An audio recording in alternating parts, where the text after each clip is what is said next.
Hello and welcome to another episode of Kill James Bond. I am November Kelly. I am joined, as always, by my friends Abigail Thorne and Devon. Hello, gentle listener. Cowabunga. It's a reluctant energy It's a cold today. and it's a broken cowabunga. Cowabunga. Oh, my cowabunga is strained today, friends. Because the dear. movie that I've just watched wasn't very good. No. I didn't enjoy it. You didn't enjoy a Fast and Furious Avengers? No, I didn't enjoy the Fast and the Furious presents Hobbs and Shaw, which I will be titling this episode in full. Yeah, I consider this to be a sort of Fast and Furious Deadpool. It's the one where the franchise decides we can cut a bit loose, we can make fun of ourselves a bit. And it, like anything, it's set and setting, right? And so if you want to have a bad time, I really can't suggest anything better than a cover of Jim Croce's Time in a Bottle by a guy who can't pronounce the word bottle. Yeah, because it's British. Time in a bottle. But he doesn't say any of his T's. It's I'm in a bottle. A bottle of water. Time in a bottle. Yeah, like the way I vitamins. say hat that makes me dysphoric. Hat. Indeed. Hat. Yeah. Honestly, ever since I came out here, everyone's been fucking relentlessly owning me for my accent. The other day I was at the coffee shop and I said to a lady, "Are you in the queue?" And she was like, "What?" I was like, "Oh fuck." Oh, fuck. Sorry. Are you in the line? Fuck off. Surely anywhere in the world, Los Angeles would understand a British accent because, where are they getting all of their villains from? Yeah, Here. I don't know. You know? I will also say that somebody owned me brackets positive at the party the other night by presenting me with a sausage roll. She was just like, That's I sick, though. understand Okay, this that is is what sick. you It's pretty fruits eat. good. And I was like, where did you fucking get this? Yes! There's a Greg's in the background of one of these fucking scenes, and I did go, There is. Greg's. Yes, when I saw did. it. Yes! Yes, there is. So, friend, I watched this movie basically the moment we finished recording the last free episode because I was on a high. I had a good time talking to my friends about the bad movie. Maybe I'd forgotten that it was a bad movie. And I put on Hobbs and Shaw on Monday morning, and I sent this voice message into the group chat at about 11 p.m. on the Monday. Hey girls, so I just watched Hobbs and Shaw, and before either of you get eyes on this, I want to say I love you both so much, and I really cherish our friendship, and I'm so sorry.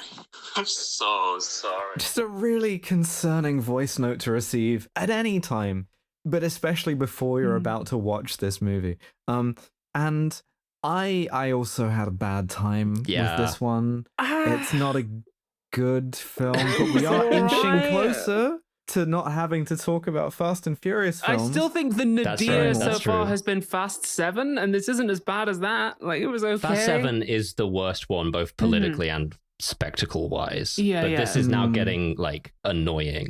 I don't know. It's insulting almost. Well, it's also crucially because this is a kind of deuterocanonical, book in the chronicle of the Fast and the Furious. We don't have Vin Diesel. We don't have any of the family. We don't have a street race. No, There's nothing. because we're not about that. Because they realized that the source in the last mainline movie was Jason Statham and The Rock doing wrestling storylines with each other. And here's the thing: that was fun when it wasn't written by Joss Whedon's worst imitator. It's really bad. Every line is a line. There are some real clunkers. Yeah. There's so many trailer lines too. Yeah. Just we'll get into it. It's not. The dialogue certainly isn't my favorite thing. Real.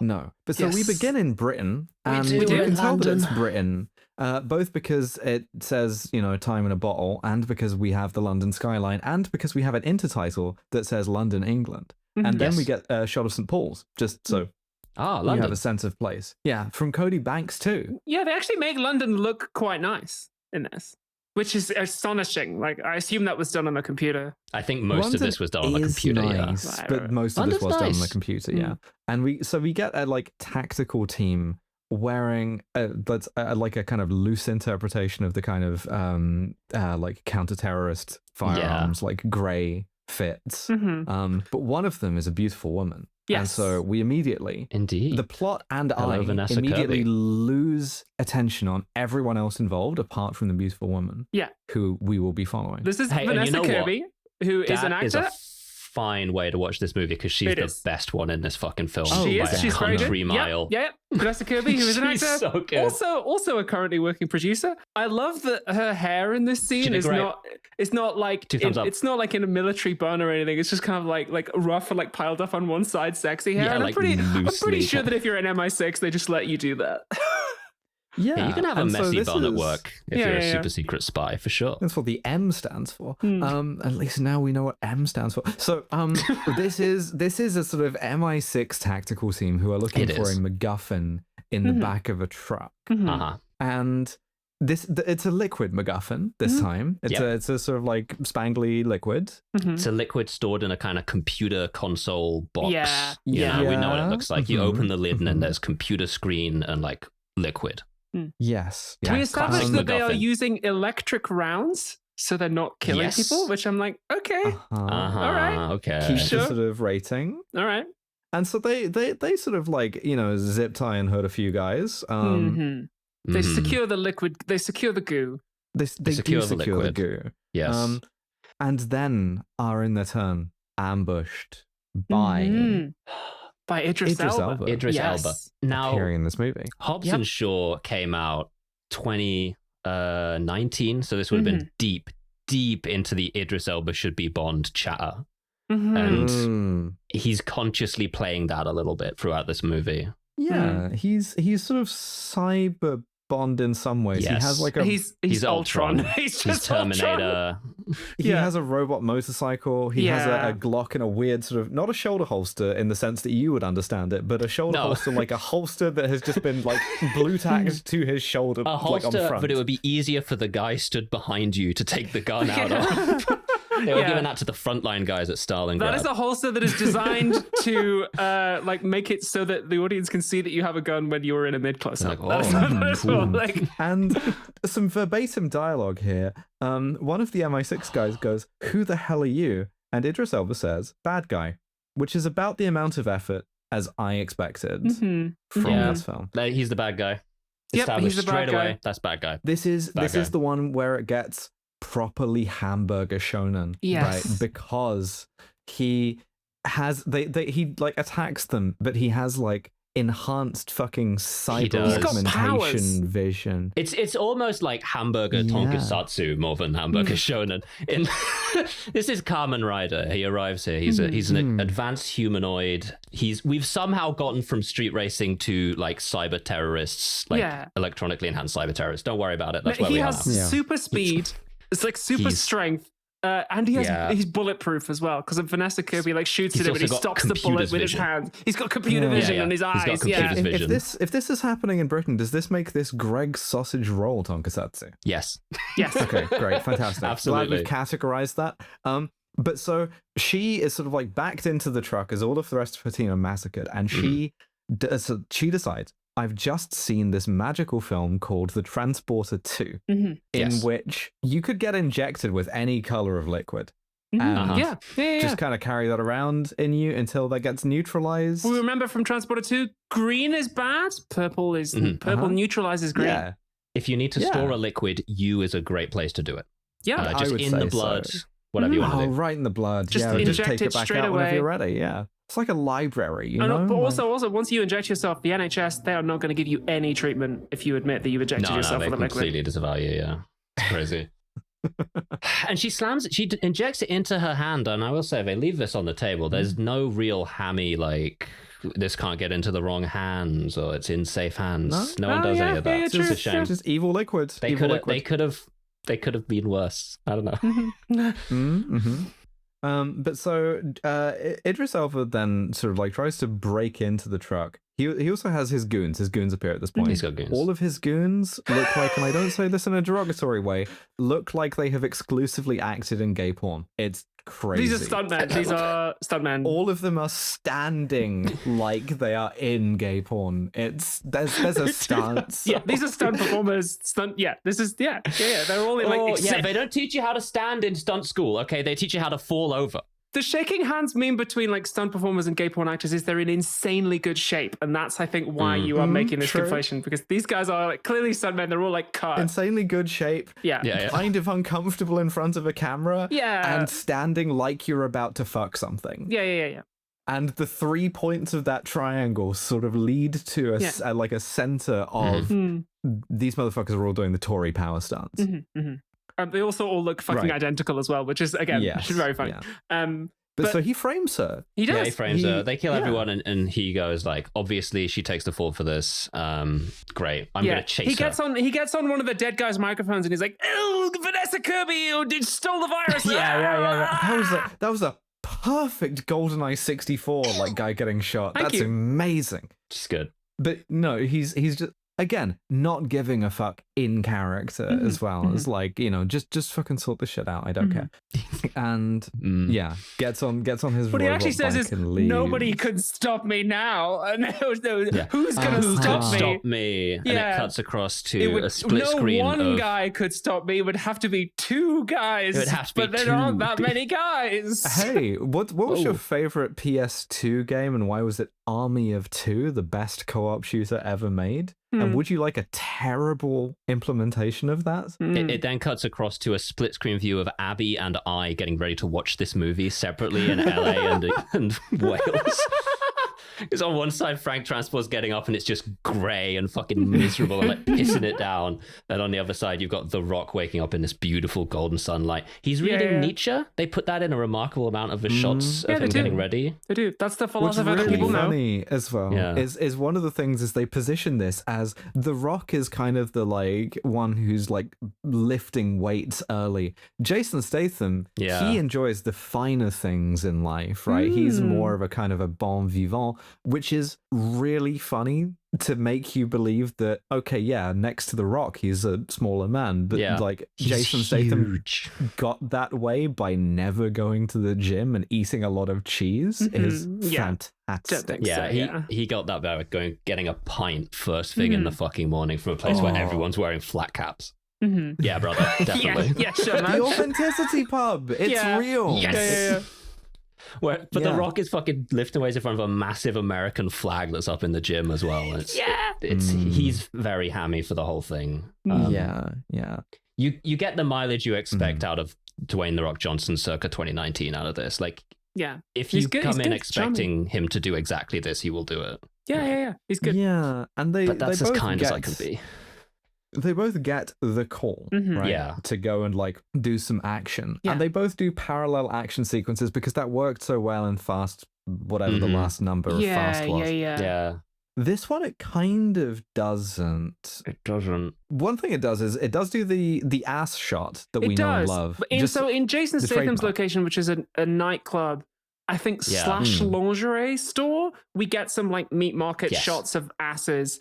And there's something interesting about this particular meat market shot. It is the only time the movie does this, but I think it's particularly egregious because it's a lingerie store, we are panning across display mannequins in lingerie and women in the same lingerie. And it's like, you could not be clearer in your visual language that these women are props. And like, that is disgusting. Yeah. You shouldn't do that. That's like really fucked up.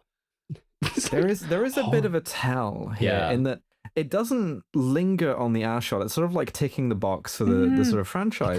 Because you can tell what the director is passionate about. I know when someone whose passion is directing music videos has been handed a film, right? Point Break remake moment. Yeah, it's very much a kind of soundtrack first kind of shot schedule. Right, Soundtrack first movie, I would say. I wrote that down. This is a movie that has a soundtrack and you can buy the DVD in the lobby, like the CD-ROM. Yeah. And so what we get is like we barely even slow down for the ass shot because we're keeping it moving because we're trying to do like a kind of, you know, like fast kind of like up-tempo electronica. And what's interesting as well is The Rock is epic now. Like on his way in to like beat up some goons, he does some shots, which he used to be the kind of clean-cut family man. Yeah, you know, he's had kind of a heel turn here. Yeah, they both torture their respective goons. Jason Statham hangs a guy out of a window. The Rock threatens to tattoo a guy. There's also a sexy lady in the tattoo room. and we're wearing a low-cut top, and The Rock says, "Nice tats," which, are you 12 years old? There you go. Mm-hmm. We get a couple of comedy shots of them kicking guys on the dick. Yeah, they both do bollock-based attacks, yeah. They do. A guy with broken English threatens The Rock. Mm-hmm. The woman who is just inherently submissive when he comes in, like, hands him the tattoo gun so he can, like, torture this guy. Yeah, she doesn't say anything. She just kind of, like, smiles and giggles. She swoons. Yeah, that's it. Like, well, because if she had a line, you'd have to pay her more. One thing I will say is Jason Statham. I'm not calling him by the character names. No. Jason Statham, when Frank Transporter introduces himself to the guys he's going to beat up, like, "Hi, I'm going to be the guy beating you up this evening." And what if his line is, "I'm what you might call a champagne problem." Yeah. Which is an insanely weird and gay line that I sort of like. It is kind of gay, but what does it mean? I don't know, but it gets the people going. It's countercut because this is all intercut. The two fights are like happening at the same time. Yeah. I will say craft-wise, they're lit in different colors, so you can tell immediately which shot is in which location. The fight choreography is pretty good. Yeah, the champagne problem is to match a line from The Rock where he goes, "I'm what you'd call an ice-cold can of whoop-ass." And then we get you wrote that one first, I'm what you call a champagne problem. It's like, what? I don't know what that means. I don't know what it means. It does it is kind evocative. of compel Frank Transporter says, "Champagne for my real friends, real pain for my sham friends." You know what it is? He does. He beats it up with why I keep saying it's weird and gay? Is I'm what you'd call a champagne problem is the grinder short bio of the most annoying twink you have ever hooked up with. Yes. Mm-mm. I've been that twink. Champagne problem.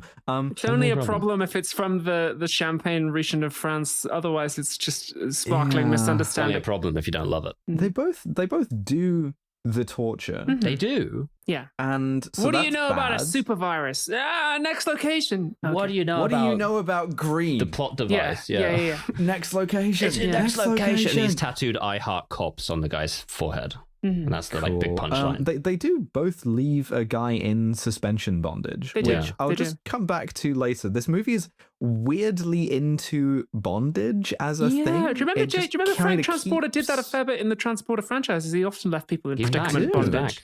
Yeah. Was this okay? So both Jason Statham and The Rock are producers of this, right? We know it's fairly obvious. Such a good time. I agree. We know, I would say, fairly obviously, what The Rock wanted to get in this movie, and I actually quite like it. But was what Jason Statham wanted out of this, like, I want to do a bunch of shibari? Just like, I don't know. I think all he wants out of this is, I just want to do a bit more of what I do. You know, like this is. He's very James Bond in this one as well. So it's a bit like, I think this is the Statham Bond era, which I approve of. Like, if you have the chance to be a Bond, go for it. Yeah, we'll talk about what The Rock gets out of it. Mm-hmm. But so The Rock, we remember that he. This is the scene where you know what you're fucking in for. This scene of the diner. Oh God. So we remember that he's not a sort of tequila slamming type guy. He's a family man. He's got a daughter. She is different now. She has a different daughter. It's fine. You can't always get the same actors back. Yeah. Isn't there like a third actress? They're like the Doctor. They keep regenerating.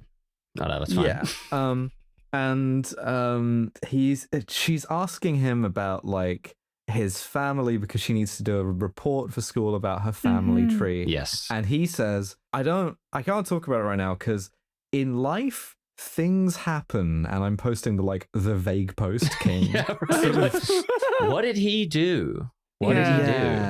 I don't know. We'll find out at some point. Well, we established that he has a brother. Not yet. Saudi. Yeah. We do. We established that he has a brother on Samoa called Jonah that he doesn't talk to anymore. Yes. Mm-hmm. He doesn't talk to anymore. Uh-huh. Yeah. Why don't you talk to him? In life, things happen. Things happen. The vague post king. Something might happen. Yeah. Meanwhile, we're back very quickly with Frank Transporter, who is going to visit his mum, Ellen fucking Mirren, in jail. Feel bad for her. She got into this game to hang out with Vin Diesel. Yeah, now you have to hang out with Jason Statham. There's a quite nice moment where Frank Transporter does go, "Listen, Mum, I can spring you out of here if you want to." He like leans in. He's like, "Do you want me to break you out of prison?" She's like, "No, mate, don't worry about it. I like it. It's like being retired. Prison is woke and gay and soy." Yeah. She also mispronounces Sudoku, which is funny. It's Soduku or something like that. Sudoku, yeah. It's some of this is a little bit funny. I did crack a smile 2 or 3 times. They got a couple of. There's a couple of positive things I've written. We'll space them out. And then she's like, have you spoken to your sister, who's obviously Vanessa Kirby, in a long time? And he's like, no. No. And interestingly, they have a whole chat about family. They have a flashback to family tie, and they never mention the other brother. No, they never talk about the Welsh brother. Luke Evans, They exiled him to Wales to grow up separately. I'm starting to believe that they did exile him. When they flash back to Frank Transporter's childhood, young Frank Transporter is played by a little boy, and I'm like, that's bullshit. As we all know, Frank Transporter is gay, asexual, and transgender.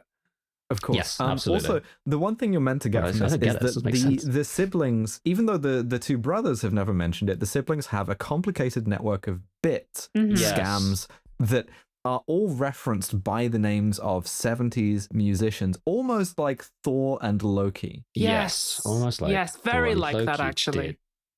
Almost exactly like that. And these well thought out names consist of the Keith Moon, which is a complex procedure which involves blowing up a safe. That's it. They don't do anything else. Yeah, like Keith Moon used to do. And later on, we find out about the what's it called? Jagger. The Mick Jagger, which is causing a distraction. Yeah, those are the only two. By the way, they stopped at two. They didn't have needed a third name thing, but we couldn't think of any. Couldn't think of a third one. They're meant to be they are meant to be jokes, but it doesn't land. Anyway, no, not really. So we're back with the Rock. We cut back to the Rock. Yep. He's still in the diner. God.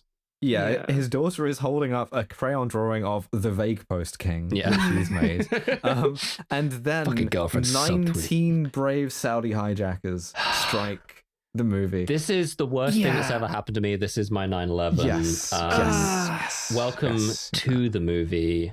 Ryan Reynolds is doing Deadpool. He's doing it. He's doing it. It's just Deadpool. He's doing the thing. He's doing it.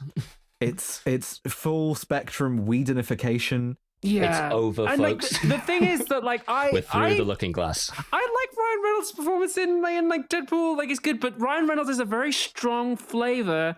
And you've already got a lot of very strong flavors in this movie that I'm just I'm feeling a bit kind of overwhelmed by this. There's a reference I want to make here to Big Trouble in Little China, which is our next episode. I'm just like, what if this was Adam Scott? What if there was if we just kind of it's the previous one, so make the reference. Pulled this back a little bit. There's a deleted scene. There's a deleted scene in Big Trouble in Little China in Gracie's office where Jack is handed a gigantic drink that he is then told is made of dried seahorse, and he takes a huge gulp of it, is immediately disgusted, and then keeps drinking it through the rest of the scene.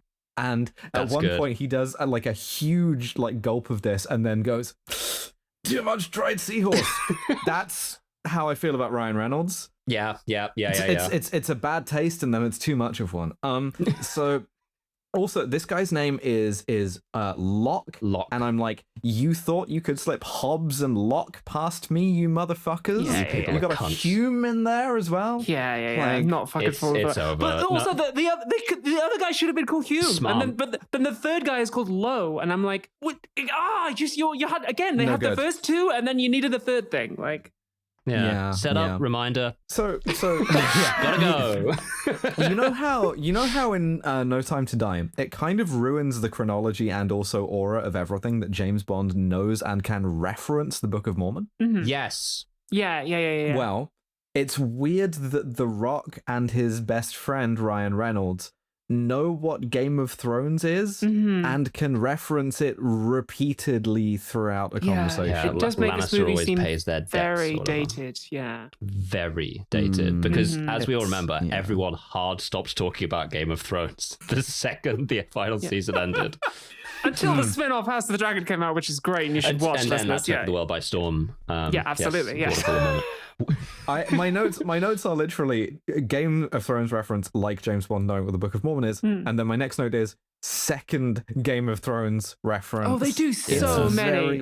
I don't know if you two stuck around through the end credits, but there's 5 mid-credit scenes, which is mostly Game of Thrones references. I have copious notes on all 3 mid and post-credit scenes. Ryan Reynolds is here, and in his Ryan Reynolds way, he says, we're doing a plot of a Man from U.N.C.L.E. movie, and that there's a deadly virus. Here's an 8x10 glossy of Vanessa Kirby, and there's a mysterious scientist. She looks great, huh? There's a mysterious scientist who made the virus, and he's gone missing. So also, it's so fucking funny that the stakes of this movie that came out in 2019 are, you have to stop this or it'll become a deadly pandemic. I'm just like, oh god, that's so dark. Fuck. That is I really guess good. it didn't work, huh? I guess you guys didn't save the day. We're sending Frank Transporter to Wuhan, China, baby. Yeah. We get Jason Statham. We get Frank Transporter being fucking recruited by a different, equally whimsical CIA guy. Hume. Equally whimsical. This one's a bit better because Jason Statham can move his forehead. And it's Rob Delaney is playing this one. Oh, hey. Hooray! Yay, it's Rob Delaney. I've seen him before. Yeah, less Ryan Reynolds. Bernie, 2016. Yeah. Then they both go, well, I don't need to work with anyone, and some kind of Hobbs and Shaw type situation. What is this? Some kind of team up movie? Yeah, and then they team up. And they're not happy about it. They're like, oh, this guy, I don't want to work with him, even though we were friends at the end of the last movie. I hate you for reasons. Well, I hate you because of reasons. I will never learn to work with you by the end of this film.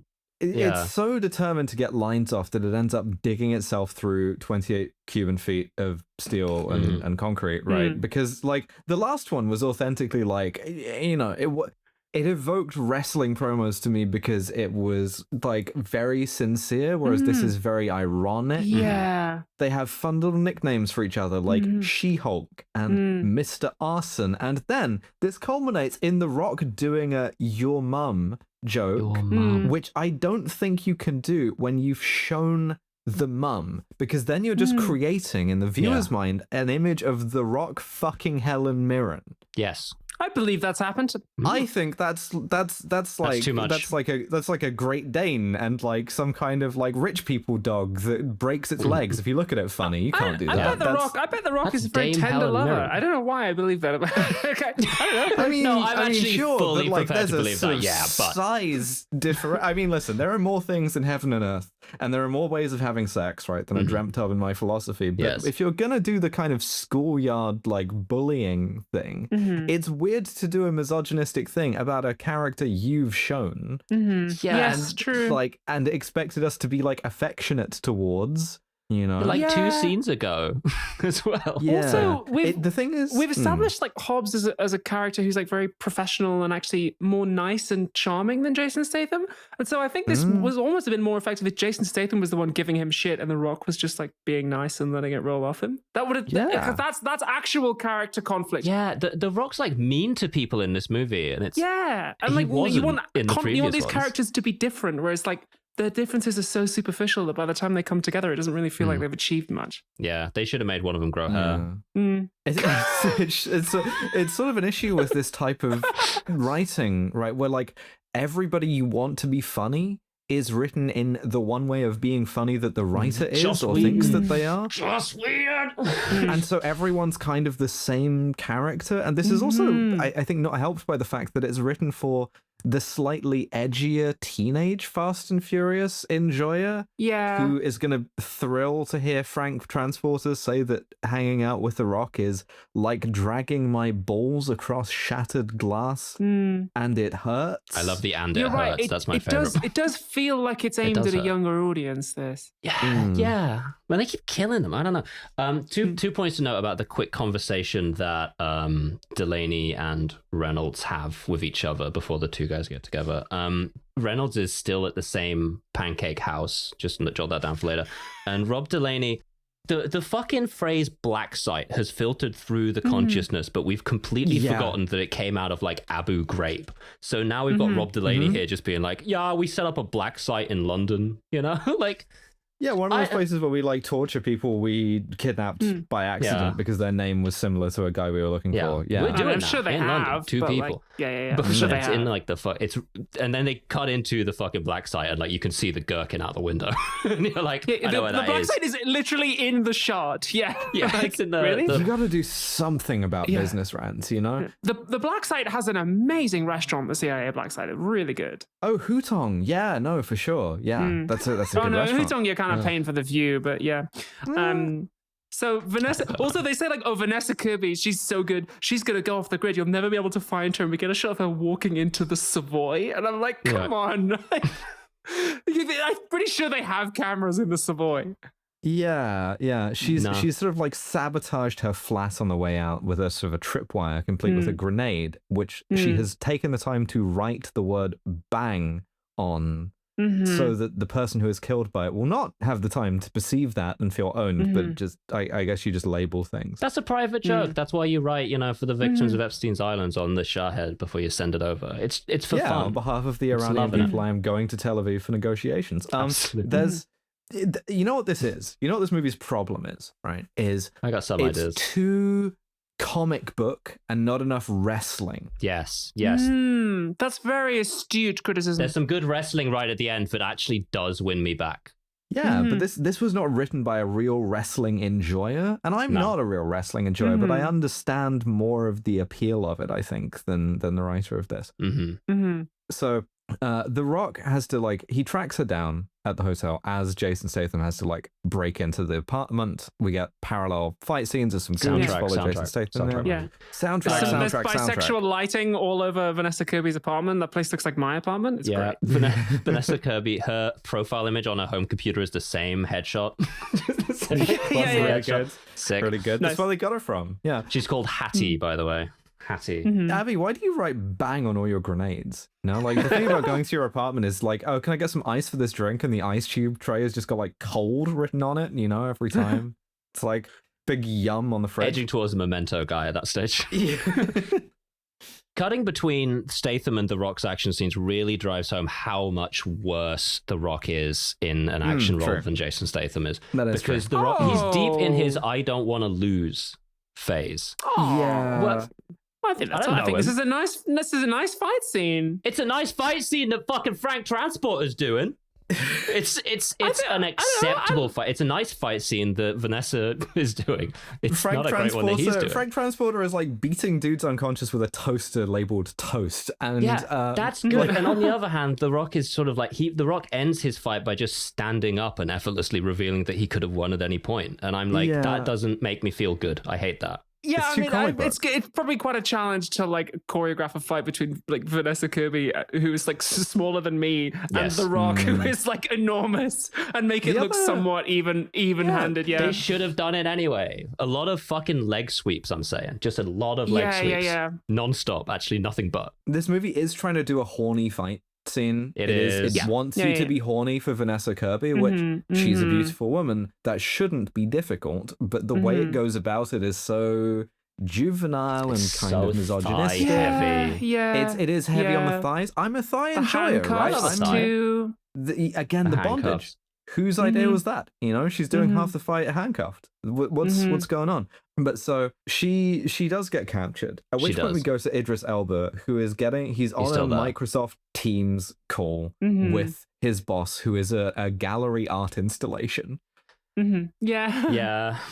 His boss, who is a waveform in a corridor, which it's an evil computerized voice. Waveform into the getting yelled at corridor, and also because you've seen a movie before, you're that's Ryan Reynolds. That's Ryan Reynolds. Yeah, also because you're that sounds like Ryan Reynolds. He has the same voice. That sounds like Ryan Reynolds with a stupid voice filter. I detect some notable lexical features of Ryan Reynolds. They don't do it in the first time that you hear the Etion, which is the name of the evil company, Etion director. They don't do it in the first one, but in all the next ones, he keeps being I have a history with Hobbs, and then they'll occasionally just put a word through that is completely undistorted and just clearly Ryan Reynolds.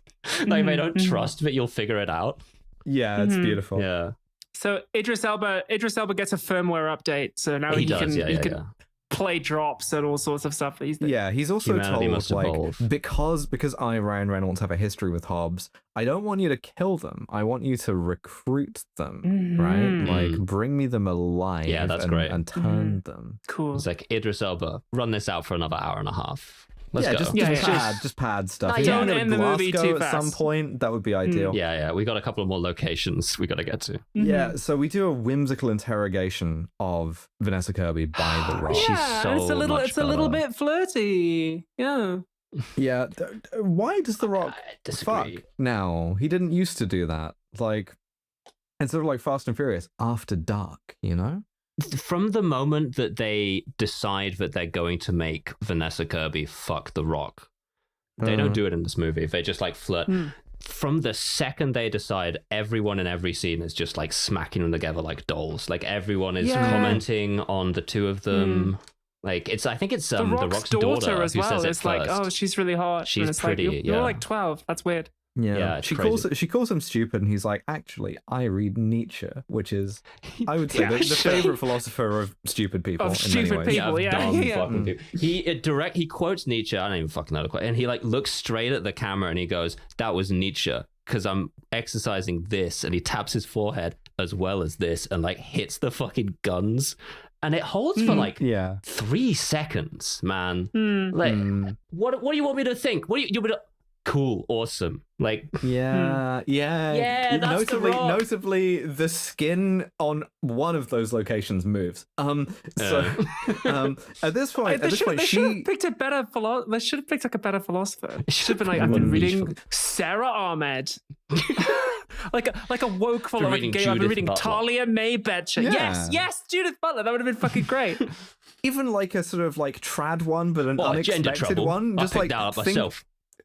Thinking about The Rock like doing bicep curls with one hand, reading Schopenhauer with the other is like really compelling to me. In Chinese, double speed podcast. Yeah. Chinese Schopenhauer. No, but so she escapes, of course. More handcuffs, of course. Just in time for Idris Elba to show up, and I go, hold on, hold the fucking phone, because we have a phone call between The Rock and his daughter, and they do a Rock eyebrow bit for 25 uninterrupted seconds. I blocked that out when I thought it was like, you the eyebrow thing that you always do, and The Rock is going, I don't know what you're talking about. I've never heard of the eyebrow thing.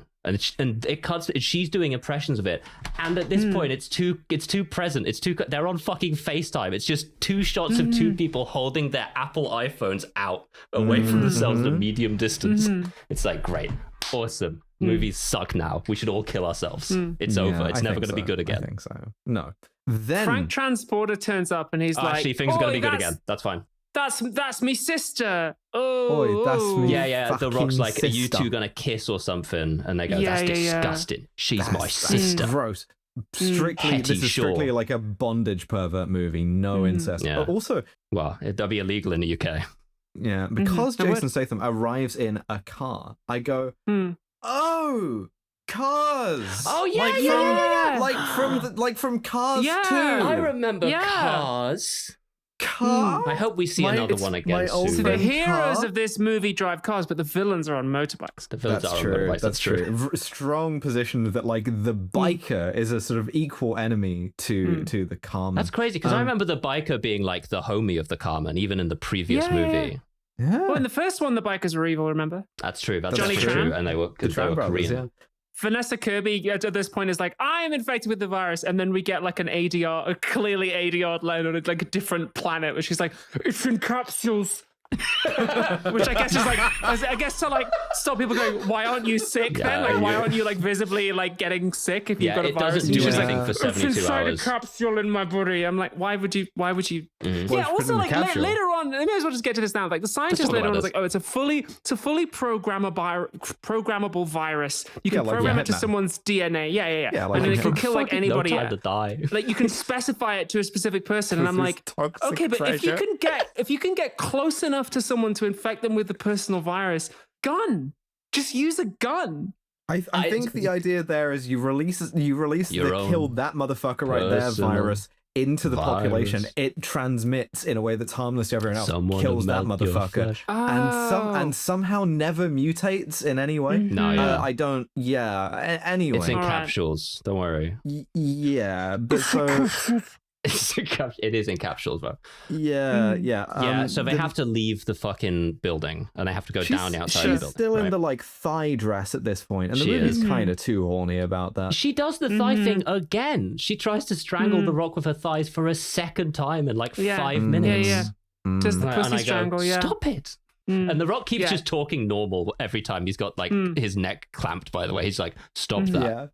Get off me. It's really working out the neck muscle. My favorite shot in this whole movie is Idris Elba shows up on the bike. He's got his shoulder Glock, and then he pulls, instead of that Glock, a second Glock from his like waist. That's the Glock to let you know my intention is shooting you. This is the Glock for shooting you. He's got a sort of like a pirate style setup. He's got a lot of fucking Glocks all over his personage. Yeah, it's like plus 10 to intimidation, but it actually doesn't work. And as he enters, all of the like background CIA guys that we've been doing like fun little bits about, they just get shot. They're fucking dead. It's over for them. Yeah, but it's fine, whatever.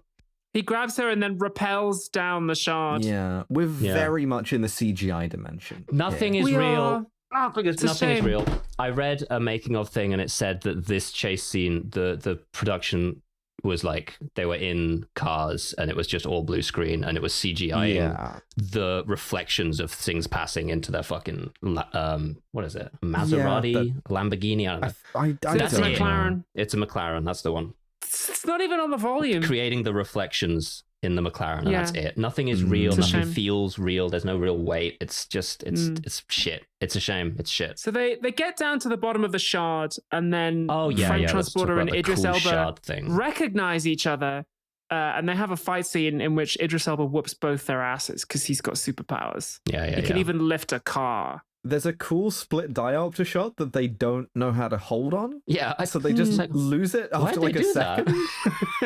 Sometimes when I see a split diopter shot, it's a real slob. Sometimes it's like, oh, there was a human being who made this for a second there, and I felt their fucking fingerprints. It was an interesting way of conveying that, like, you have two protagonists who are doing different things in different places, and it's like pretty good. You have a kind of interesting layered thing, and then you just never do it again. Yeah, like Frank Transporter's getting out of a lift at the same time as the Rock like lands on a fucking car. Also, I want to give a technical Kronstein to Vanessa. I don't remember what do we call her? Because she's Deckard short. Hattie. Yeah. Hetty, so named, but short for heterosexual. My mum wanted at least one. But still didn't fucking work though. She's like clipped to Idris Elba as they're coming down, and she like unclips herself and cuts his rope. And I do want to give her a technical Kronstein for that, because he's kind of the vehicle. Sure. Yeah. Okay. All right. The most technical of technical Kronsteins. Passed unanimously. Also, here we find out Idris Elba's character's first name is Brixton. He is called Brixton Law. I also raised an eyebrow at that. Kind of racist. So, listeners, if you're not aware, like I thought maybe this was a nickname in the way that, you know, you might call someone like Tennessee if they're from Tennessee, but like, it's strange because listeners, if you're not aware, like Idris Elba is a black man, and Brixton is a predominantly black area of London, and I'm like, that's I want to. I'm like, explain yourself, show your working. How did you arrive at this name? Yeah, sort of US analog would be like I guess like calling a character like Compton, Harlem. Yeah. It seems odd. Crazy. Yeah, it's crazy. He's got super strength, and so they're trying to fight him, and they can't do it, and so they have like a chase scene where they all get in the same McLaren, they're on the same and then McLaren. drive. I don't believe you could get one person in a McLaren if that person was the Rock. Never mind three down on one side. Yeah. They show all three of them in there, and I'm like, what's Vanessa Kirby sitting on the gear stick? Like, no way. and then they drive to Glasgow, Scotland. Yeah, they drive past a Greg's, and my notes say, "Why don't you go to Greg's? You can get a vegan sausage roll and a cappuccino for $5 toss pot." Yes, don't talk about the Greg's on Royal Exchange Street that way. I'm looking at this stuff and I'm being like, not the Greg's, I parenthesize for this bit, but like I'm looking at like restaurants on the side and being like, that's where my wife and I had our first date. Like we're going down the street and we're like, that's a burger restaurant, that's a burger restaurant, that's a burger restaurant. Glasgow has a problem. That's a burger restaurant. That's the restaurant where my wife proposed to me. Was it a burger restaurant? No. Okay, good. Just need to make sure. Love that. London. Yeah. That's a real just Proustian moment halfway through Hobbs and Shaw where you're just like, my wife, yay. And then we're back to the meat market straight away. It's if you know Glasgow at all, it is so obviously Glasgow that you may as well have like, the fucking Empire State Building in the background for somewhere that just like isn't New York, right? Like that Greg's is our Empire State Building. Everything's fucking computer though, so like nothing has any weight. Yeah, it would be cool if it wasn't CGI. They do like cool flips and shit, and I'm just like, it doesn't look real. Idris Elba like slides under a truck, and my wife leans over to me and says, after that's the restaurant where I proposed to you, says, Akira and its Akira-quences, which I don't think is a sentence, but thank you anyway, Gwen. And then they do a little like misdirection thing and perfectly 7-7 Idris Elba through the back of a bus. They do, They use the McLaren to ramp him through a bus. The McLaren isn't real, he's not real, the bus isn't real. But you see him stood there afterwards going, now it's personal, or some other tosspot fucking perfectly line. Rip the top deck off the bus.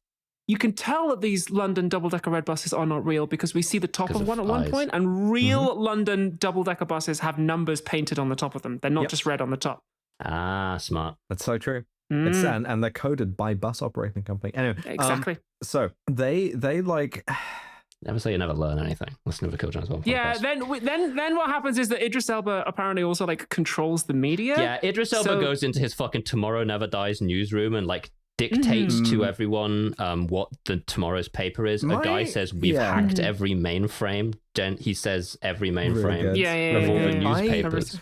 Just a word about the decor in here, because apparently they're trying to go for like futuristic, like evil Apple store, but what it comes off as is Idris Elba works for the Galactic Empire. It really looks like it looks a lot like the Andor shots.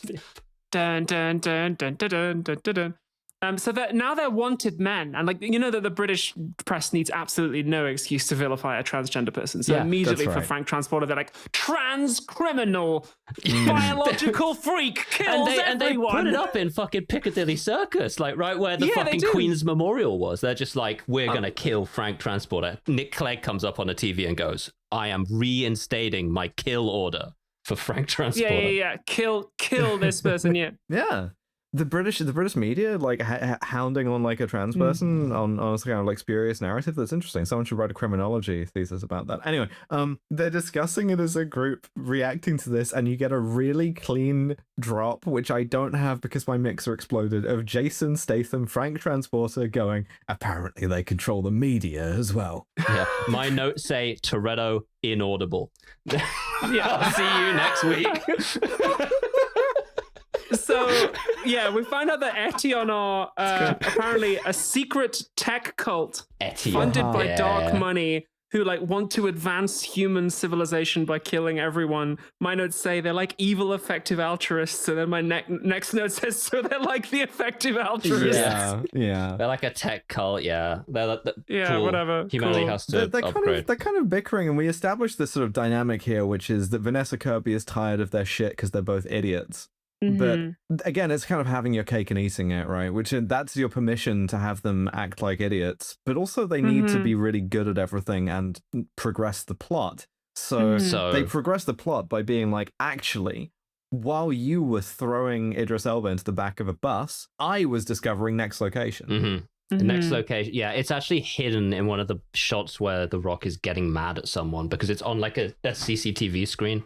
They've got a guy with a newspaper out of his pocket. Because I paused this for a second because I thought that it was the Morning Star, and I thought that was a quite good joke about British cops, but it wasn't. It was in fact Eddie Marsan, who's in this fucking movie, and he's buying a copy of the Moscow newspaper that only one guy buys. So they know exactly where to get him. Eddie Marsan. I ran into him down by the bay like a couple of months ago. I should have. He was on the phone. It was literally, it's the fucking Cardiff Bay, pure water. Him, me. And but I didn't. Instead, I did the coward thing and just said cunt as I went past it. Put it in. I live in as Cardiff. Much of this as we need to make it funny. Oh, almost all of it. But so I don't know if we can actually threaten the guy with murder. No, I mean, he wouldn't have died. He would have been wet. Threatening the guy with getting wet. I don't think you could threaten someone with a wet. And it wouldn't have been a good idea. And I'm glad I didn't do it. And I don't think anyone else should do it. You can't do it. So, he's like Russian Guyevich. Yeah, he is. Awesome. Do we have any Russian people maybe who could have done this voice? Peter Stormare wasn't available? Yeah. He is fucking Valdo Obruchev from No Time to Die. He's the Russian guy from Transporter 2. He's the same guy in all of them. Mr. We have big plan, you know. We have big plan. Except he makes we have big plan look like fucking Tolstoy because when they get him, his accent, which is meant to be Russian, bounces off India and Jamaica. Yeah, where's this man from? You couldn't get anyone who could do a Russian accent, man. What did Eddie... Who was going like, get me Eddie? He's the only one who can bring this to life. I don't know, man. Anyway. Well, it's like, because the character brief, as with all of Eddie Marsan's roles, is like, bring me the most sniveling cunt alive. Odious little man. Yeah, bring me a horrible piece of shit who people are going to be like... This greasy little fucker. Opening lines of a translation of the Odyssey. Bring me a horrid little fucker. Muse, tell me of a horrible little cunt. Show me a guy who is like so visibly a cunt that you're like, yeah, actually I buy. He's transphobic, listeners. He's transphobic. I was about to ask because I can't remember. Like big time landlords. And I think he like hated There's a Corbyn, lot right? going on. Yeah. Hated Corbyn. Just big cunt. I mean, I hate Corbyn now, but for way better reasons. Anyway. Yeah. Oh yeah. So they have to go to the car intelligence agency again. Yeah. And wow, look at all these cars. I remember these from movies. Whoa. Eddie Marsan. Yeah. Eddie Marsan has to establish some important shit, which is just like, you've got 48 hours to fix the virus. You've got two options. It's in capsules for another 48. Yeah, it's in capsules. It's called next location. No. You've got 48 hours. You've got two options. One is you shoot Vanessa Kirby dead right now, which I think you burn her like you're cremating her. Just destroy this thing. Yeah. Number two is you have to use the Chinese dick sucking machine at Etion HQ to suck the virus out of her. He says it's in quote the most godforsaken part of the planet, which I like. I don't know. I thought that was setting up as a joke to like go to Glasgow or something. That would have been quite funny. Also, The Rock at this point calls Ryan Reynolds and is like, "Please watch over my daughter." And he's like, "Hi, I'm still in the movie, no problem." Then we go. 1 second, forgot to turn off my voice filter. Yeah, it's still in the movie, and I'm still in the same pancake still house. In the same place, you had that fucker on set one day. You pieces of shit. How much time could fucking he spare? Assholes. Okay, so now they're like, we gotta go to the most godforsaken place in the world, Ukraine. That is actually the upshot of that. No, we don't. No, we have to go to Frank Transporter's secret headquarters under the Frank Transporter's secret headquarters. We do the car thing. Okay, yeah. So they go to Frank Transporter's secret headquarters, which is the car intelligence agency. Right. Where he has all of the cars, and we do an Italian job reference. Yeah, because he has a Mini Cooper, and he says, "I got it for a job I did over in Italy." Yeah. And listeners, cast your mind back. You may remember that Jason Statham, Frank Transporter, was in the Italian Job remake with Mark Wahlberg. Which suggests to me that he's meant to be the same character, which poses an immediate problem because also appearing in that movie was Charlize Theron, and I'm like, is Cypher in the Italian Job reboot as well? Let's go, yes. Why not? Yes. Until they lie to us about her. Is that what she did with her gold? She became a super hacker? Yeah, she got white woman dreads, started smelling like pennies. Good for her. Yeah. Really funny... Sorry, no, you go right ahead. Mine was just the pennies thing was funny. Thank you, sweetie. But so Frank Transporter is like, I've made you all fake passports, and these are an interesting sort of like, because he's made his and hers cool. Like he's called himself like Franz Gruber, Johnny cool guy. Funny. It's a weird cis-sexual fantasy of being yourself but Swiss. Like if you were Swiss, you would do mountain climbing. You fuck your Swiss double? Yeah. No. Would I fuck my Swiss double? Would I fuck my Swiss double? Is my Swiss double like Swiss French, Swiss German, Swiss Italian? All three. Romanche? All three. I agree Interesting. with Gaddafi. Really, Think of the at end of choice. day. Which canton is my Swiss double from? I'm really gonna like. Answers on a postcard, please. I can't tell you that because I don't have the requisite knowledge. My Swiss double lives in Lake Como, and I am going to visit her. You would fuck your Swiss double 100%. That's for I would fuck my Swiss double easily. I wouldn't fuck my Geneva double, but I might fuck my Zurich double, and I. That actually makes a lot Can I of sense. tempt you to a Grenoble double? Yeah, if you want. My knowledge like, of Swiss places is like I'm not rapidly running out. sure what kind of. I'm not sure what's in one of those, but sure, I'll try one. Like, It's a great way to start the day, I think. yeah, absolutely. A Grenoble double is like egg whites, 2 blocks of Toblerone gin topped up to the rim of the glass. Sounds like delicious, yeah. That's pretty good. Yeah. Yeah. Good. Okay. Yeah, A Grenoble double. The big joke is they've done the cool names. Frank Transporter, who's done this himself somehow, I don't know, has created cool fake identities for himself and Hetty. But for The Rock, he is called Mike. It's like Oxmall. Mike Oxmall. Mike Cocksmall. My cock is small.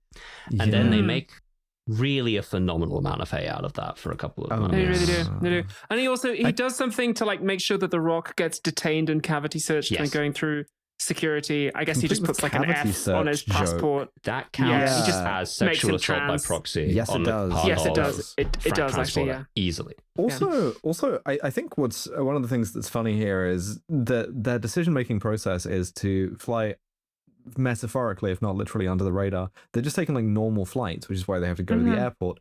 And what they've done is, knowing that you're carrying Pandemic 2 around and making it a point to go to the airport and fly commercial. Pandemic 1, in fact, because Pandemic 1 hadn't come out. This is Pandemic 0. About the time that Pandemic 1 happened, someone watched this movie and had a great idea. It's like, well, I've got a bit of a cold, but I should go to the airport. It's in capsules for about 2 weeks. I should be fine to come back from my trip to. It's like ADHD meds, the non-release. Italy.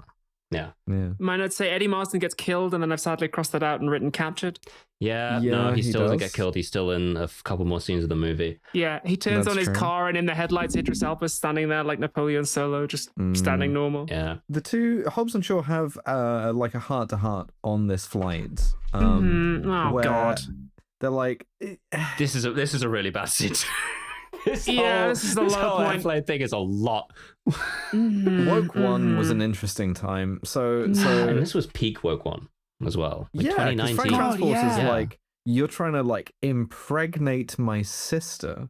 He accuses The Rock of that. Yeah, and The Rock outwokes him because he's like, actually, women are queens, and I believe in affirmative consent. So if she deigns to initiate an enthusiastically consenting sexual encounter with yourself, truly, The Rock, then I would be thrilled because I believe that women can do anything, including The Rock. Yes. He's like, I'm not going to start it, but I'll let her finish.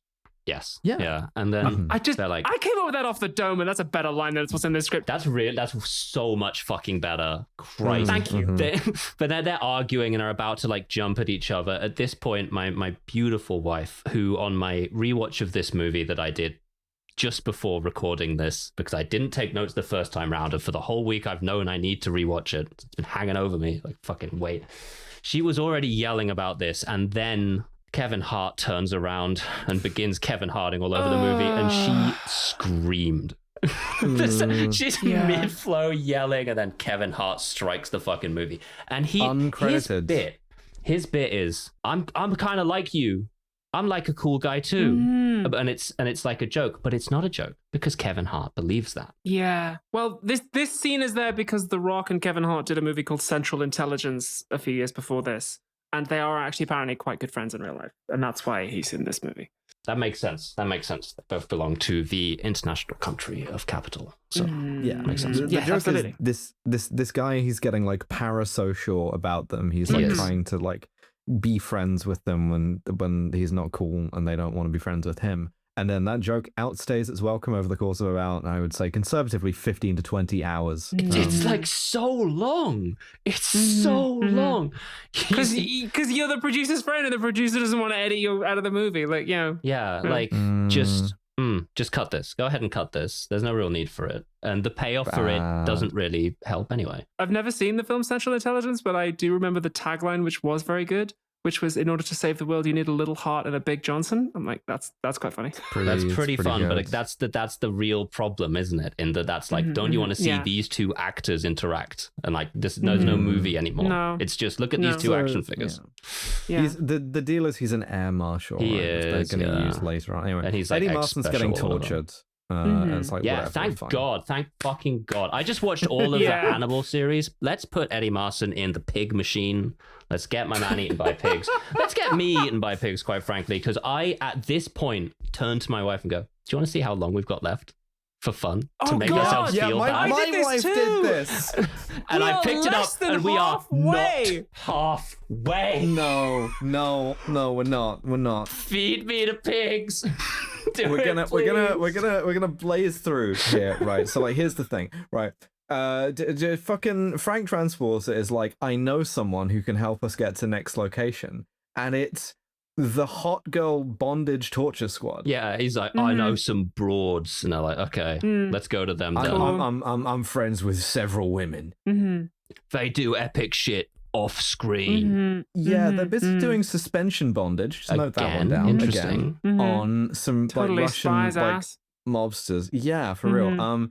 And again, do you realize just how hard you have to work as a filmmaker to bring me the all-girl suspension bondage tactical torture squad and make me bored? Like, it's so nothing. It's so it upsets me. Fairly horny. Yeah, like, it's just it's like, it's an idea of horniness to be presented to I don't know, fucking like teenage boys, I guess. Maybe. Yeah. And like, so they pull up at a house where she's currently robbing the house, I think is the deal. She's like tying up the guys who are in the house, and they pull up and talk to her. Weird how much she's tying them up. She's crazy. Tying like, the fuck out of them. Yeah. Upside down too. And then they kiss straight away as well. Frank Transporter just comes over and gives her a little kiss. She snogs Frank Transporter. Yeah. And we cool. Hattie is like shocked, that everyone's shocked, and then they say, I wasn't expecting that. They say, I wasn't expecting that. I could tell. I saw them. Great. Next. She's like, here's some guns and shit, and also, well, let's do the Mick Jagger so that actually you're going to pretend to be taken prisoner by Idris Elba, because they're going to take you straight to the dick-sucking machine to suck the virus out of you anyway. So it's probably the fastest way to get there. So get yourself captured, and then we'll rescue you. Cool, whatever. Makes sense. Let's say we are less than halfway through when they jump out of this jet. Crazy. When she gets captured, they put her in literally the I guess hereditary Shaw family spreader bar that they put Jason Statham in a couple of Fast movies ago, and I'm just like, why do you have that? That's why do you have the fucking heirloom? Why do you have the yoke from Secretary, and why are you putting like sort of action movie actors? It was lying around the props warehouse, I guess. I guess. Who produced this? Yeah, we get some more dialogue where as Vanessa Kirby's been taken in, she says to Idris Elba, do you wash the blood off your hands before you count your money or afterwards? And it's like, okay, obviously before, otherwise you're going to get blood on your money. That's fucking stupid. Ridiculous. It's called blood money metaphorically, not literally, right? Yeah. And secondly, like, Idris Elba just having a line, he just turns and looks at her just like, what? It's such a legitimate, what the fuck are you talking about, like, face? What did you say? Like, it's a really silly expression. The evil Bond base, my favorite aspect of this is that it has a firing range longitudinal with the rest of the base, and which they're all using in the middle of the base, just like deafening each other constantly. Yeah. No one is thinking about how you're using the space, guys. And of course, we're in Chernobyl. Also, just we're in Chernobyl. We're in Ukraine. Chernobyl is advanced warfare. We get a shot of Vanessa Kirby's hands in restraints, which is similar to a shot we had earlier on of her hands in handcuffs. And I noticed that she's had a gel mani since the last time she was imprisoned. I'm like, when did you have that? I don't remember her doing that. Yeah. Did you like stop off for a quick salon visit whilst you were trying to save the world? Like, Maybe. I mean, you got to look your best. I think so. Yeah. So then the two guys like parachute in. They set some explosives on a 45-minute timer, and I pause and I look and I see that there are 70 of God's own minutes. We all did this independently. Yeah. I was like, oh, we're building to the climax where they escape the base and fight Idris Elba. Nope, that's the fucking midpoint, baby. This is the midpoint. So much more. One more location.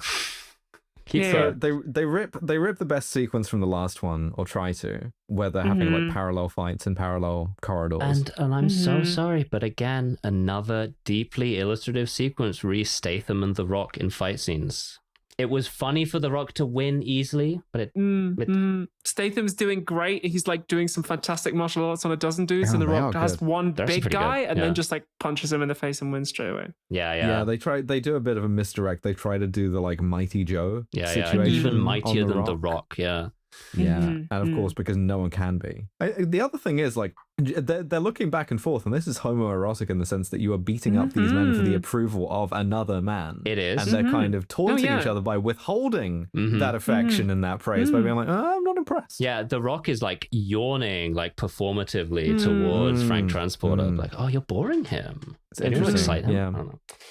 My next note is in all caps. Why is there so much bondage in this? And I don't remember what that was about. I think they probably tie up Vanessa Kirby again. Because The Rock and Frank are chained up, being electrocuted. Yeah. Oh, because they have another joke bit where The Rock just puts the one guy who's in his room against the eye scanner and it opens up immediately, but Frank Transporter has like 20 guys in there, so he has to go one by one to find whoever opens it up. Kind of funny. And there's a big pile of guys next to him by the end he opens it, which was funny. Kind of funny, yeah. I like the big pile of guys. They immediately get captured and tied up again, weirdly intensely. It's like, I wasn't expecting this movie to have like a 20-minute tutorial on how to do like a single column tie in here, but Idris Elba's like, I'm on some deep green resistance shit. We need to radically depopulate the world using the virus in order to save it from itself. And Frank is like, no, I wouldn't join you all those years ago because you're too pessimistic. People will pull together. And Idris Elba's like, well, you two don't pull together. And that's why Nick Clegg sent me to kill you.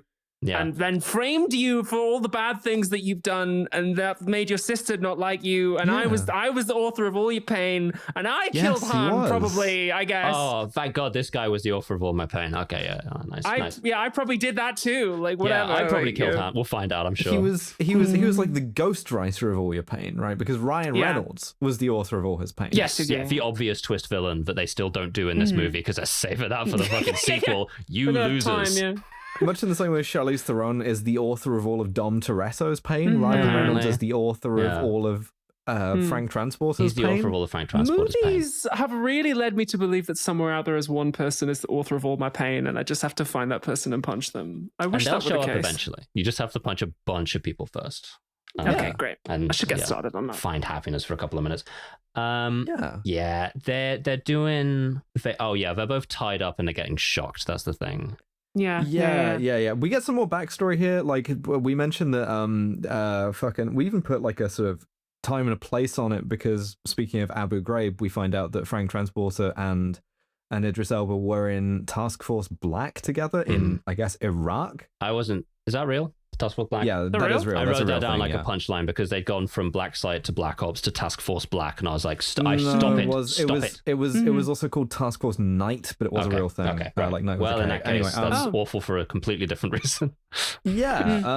So also, I don't know that you can complain much about getting tortured when both of you were torturing guys earlier, but to be fair, they don't. Like they're just this is all in a day's work. Makes sense. And so Idris Elba's sort of thesis here is, I wrote this down, what with capitalism, terrorism, and environmental damage, humanity wipes itself out by 2096 unless we, I guess, like do Malthusianism. Two of those things are quite intimately connected. I feel like actually maybe all of them are quite. Maybe all of them are actually connected into one large object. Yeah, but we put that in like Ultron's sort of mouth, so it's capitalism's fine actually. Oh yeah, because the bad guy is saying that capitalism's bad. So that makes sense. And Frank's like, no, people will I love capitalism. find a way. Yeah, I guess. Cool. Yeah. And they get tortured a bit. They get shot. They get tortured. They're like, they do the epic sort of saying what I'm going to do before I do it thing, which has been in everything. It's been in everything, but interestingly, and then they don't do it. So yeah, they're just distracting them while Vanessa Kirby sneaks up and like tries to shoot. But the guns are, you got to have a chip in your hand. Yeah, you got it's the to palm, work the gun, handprint or whatever. Who gives it? Yeah, like she but goes then to Eddie shoot Marsden, him. the flamethrower doesn't. So Eddie Marsden just uses a flamethrower. Yeah, cool. Yeah, he goes full Pig pyro. this guy. They have a big escape sequence. The base blows up. There's a lot of CGI cars. They're calling it Etion because you're about to be Etion by a damn pig. You know. Pretty good. Industrial areas, very cheap for. to film in. The other thing is, I know this is such a cinema sins thing, but like there are 3 of them, and when Eddie Marsden, I guess 4 of them, when Eddie Marsden starts popping off with the flamethrower, right? Everyone in the room is like panicking, running around. The explosives haven't gone off. Everyone's shooting at, I guess, each other. And I'm just like, that workplace was like ready to tip into chaos at a moment's notice. Right? If like, that was like what's happening here? Because there's only one person you should really be shooting at. Yeah. And he's got a flamethrower, so you can see him. So just immediate workplace civil war opens up. Yeah. So we do a CGI chase thing. Yeah, awesome. One thing I will note is they use truck to like steal the machine. And truck they steal the Chinese dick sucking machine. They co-opt truck onto the side of car. The truck. This is a car truck for sure. Absolutely. They do this to demoralize you. They do this to try and turn you against bike. This is a sort of divide and conquer option, you know, by the car hegemony. The evil. Maybe Black this Ops truck is like a self-hating truck. You know? Maybe. Ooh, like a comprador truck. You'll have to bleep the name, but maybe this truck is like the of trucks. Ooh, yeah, it was an early moderator on Susan's Place, and really internalized a bunch of harmful ideas about how many wheels a truck had to have to be valid. Yeah. This truck is like looking at other trucks, being like, we gotta push them off Truck Rights Island. Because like they're making us look bad. It's a short-fronted truck as well, which I do like. I'm suspicious of. But first of all, that's not a truck. That's a lorry, which I do believe is a different thing, and we'll get into that at some point. I'm sure. This truck is going to be starting a podcast with someone else within about 12 months. Anyway, it's a bastardized. It's an enslaved we get truck. a chase in which we fully just used like an Iron Man shot of Idris Elba in his he's just Iron Man now. Yeah, it's like the close-up shot of the fucking eyes, and then there's like computer shit around it. It's Jarvis sucks that guy's dick to completion. It's terrible. Just fucking, I'm Black Superman. You're clearly Black. He says I'm Black Superman in one of the lines. You're Black, first of all, you're Black Terminator, but you're also Black Iron Man, and you're making that very clear in the movie. Kind of, yeah. But so ultimately, they have to like throw Hattie like a football. They do. And it's about learning to let go of your sister and into the arms of another man, which is weird. I'm an only child. I don't know. But like, do a lot of people have this relationship with their siblings where it's like, okay, I'm going to relinquish my feeling of possession over your sort of like sexual agency now? I've never felt a great sense of ownership over either of my sister's sexual agency. Now that I come to think of it. Yeah. Maybe the writers have been watching too much Game of Thrones. Yeah, you wouldn't have to go on sort of like a sort of roaring rampage of revenge in order to sort of get to that point, and then Oh yeah, dude. Like, I mean, my littlest sister is married, and I didn't have to do any roaring rampages of revenge at all before. Crazy. My brothers have kids. I didn't have a say in that. Yeah, ridiculous. Yeah. Oh, also talking of incest reminds me of something really funny that happened a while ago. I was on a plane and the guy next to me was watching House of the Dragon on the plane, and when he got to the big incest moment, he shook his head like he disagreed with it, which was really fucking funny. No good. He was like, "Oh no, they didn't," like and I was like, "That's really funny, like dude." That. Did he get to any of the episodes with you in, or? No, he did not. I really wanted him to, so I could lean across and do the funniest possible thing, but no, he didn't. Well, what you've got to do is you've got to do the Tenet thing, and you've got to lean over and be like, hey, this is going to be a really weird interaction whenever you see the next couple of episodes. Bye forever. Yeah. Like, temporal pincer attack. But so, so she the dick sucking machine is damaged. To know how to describe this. Yeah, yes. They break the dick sucking machine in the chase, and so as they escape and drop a building on top of Idris Elba, Hattie is like, it's over. You should just kill me. The gun grommet, kill me, like right. And Hattie is like me after a second slice of cake in that she's going to kill herself. Well, that makes me feel bad. So. I don't think that you should do that. I'm sorry. That's my opinion. That's fine. But so Frank Transporter is like, you used to look at me and my Welsh brother, who doesn't apparently give a shit about you because he didn't bother showing up, and say, we sent him away. Never over. It's never over till it's over. So we got to call in that favor from Kevin Hart, the flight marshal. We've got to call in a favor from Kevin Hart, because The Rock has one card left to play, something he never wanted to do. He's gonna have to go to, and the movie really wants you to know that the endonymic pronunciation is Samoa. Samoa. Welcome, Samoa. And this is the point at which you go, this is what The Rock wanted to get into this Samoa. movie. Nice. Give me Samoa, baby. I love the idea of being on the clock with the like virus thing, having like a day and spending most of it flying from Ukraine to Samoa. That's a long flight, and again, she get the probably gels more as than well. one. I don't think they go direct. Yeah, no, that actually, now that you mention that, I forgot she was on a 72-hour clock when she got the gels done. That's even cuntier. Good for her. Yeah, that rules. Yeah, but so maybe it was on one of the planes. I'm gonna die soon. So get them done. So they go to Samoa, and they go to Samoa. We see The Rock's family. Yeah, like his mum, who is like there. Sort of his matriarch. Brother, Cliff Curtis. Cliff Curtis is there, the one. Yeah, Cliff Curtis, the one guy left in the world who still has a problem with cops. Yeah, apparently everyone else is so fine with cops now. And he's a mechanic, you see, so he can fix the dick-sucking machine, I guess. He's the one guy on Earth who can fix the super advanced dick-sucking machine, which once again is going to pull all of the blood out of Hattie and then purify it and put it back in. Which is not something I would really want to leave to a mechanic, but I understand he's good. Sure. And he doesn't want to help The Rock, but then The Rock's mum is like, it's about family. And it's like, this is where we get the family stuff in. The Rock's like, it's about family. And Frank Transporter steps up and goes, oi, listen up, mates. He's a decent bloke, or whatever it is that he actually says. Yeah. Just to like intercede on The Rock's behalf against his family.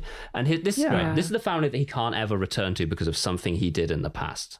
And anyone who's seen any previous movies is like, okay, was it something bad? No, he's transgender. No. What he did, it turns out, was that his dad was a criminal and he turned his dad in and then ran away. So it's like, I can't ever be with my family because I did something that was good and right. So it's not even like... So he's transgender. Yeah, exactly. Yeah. Exactly. I need to get my family's forgiveness for being like correct. But so also like, look, I can't be mad about a Samoan guy getting a love letter to Samoa into the movie. No, this is completely It kind of sucks that he had to like functionally cash in a lot of shitty movies in order to do that. But when you see like the kind of Samoan representation that you got in, I don't know, the last movie we saw a Samoan character in, Armageddon, where a guy appears as a joke, right, where he is instantly atomized by a meteorite, and then the punchline is, whoa, that's a big guy who just got decapitated by a meteorite. Like, no wonder you would want to go a little heavy on the like family stuff and try and do like a kind of positive. Yeah. And like include a bunch of the language and like the dress and stuff. For sure. It's kind of nice. We also, like it sort of rings a bit false in one sense, which is that we are anti-gun for 5 seconds. We're anti-gun very briefly. This because his mum's like, I got rid of all the guns. But I will say, maybe instead of Nietzsche, he should have been reading Edward Said before he put this in the movie. I can't complain about it because it's not my place as someone who's completely, I would equidistant even from Samoa. I'm like the exact opposite side of the planet. Antipodean, nice. But you're the Antipodean podcast machine. Yeah, it's like their strict mum who does like threaten to beat them with a shoe, which is like another sort of like common sort of like cultural feature is like we love also like, you know, kind of physically abusing our kids. Of course. It's weird how every culture will try and put a positive gloss on that. It's crazy. But like she's like, I made them get rid of all of the guns because there's too much like gun violence and stuff. And it's like, yeah, sure, that's okay. Every other movie in this series, you've been showing me traditional cool gun Samoan violence weapons up until now. The Rock like executed a guy who was just injured and unarmed in Brazil for no reason with a gun. He did do that. This is not Brazil. But whoever the drone operator is, by the way, was completely on one because it's going way too fucking fast in some of these wide shots. It's going like sliding past the Rock. Ukrainian FPV shit. So they're like, we know that Idris Elba is going to come and do like the denouement. So we've got to have like designated reconciliation time. So he talks to his brother, and his brother says with every possible apology, "Emafayone Maua say double cheeseburger combo mafale mola $10 ila DMC faggot." Perfection. Thank you. Beautifully done. And also Vanessa Cooper's like, I can hack Etion's guns to turn them off for 6 minutes to I can turn off the guns so that we can use the traditional Samoan weapons. I can emit a plausibility field. And so we get a standoff. I can make this make sense for a bit. You're like, okay, cool. Also, she kisses the Rock because the Rock's like, it's about family here on Samoa, and she's like, hot in summer. I love family. I don't know, like this would work on me if somebody like took me to their traditional home country and like showed me all their shit. Like I'd be like, okay, absolutely. Yeah. Let me show you my Samoa. Do you want to come to Bromley High Street? It's about family. Let me show you my Bromley.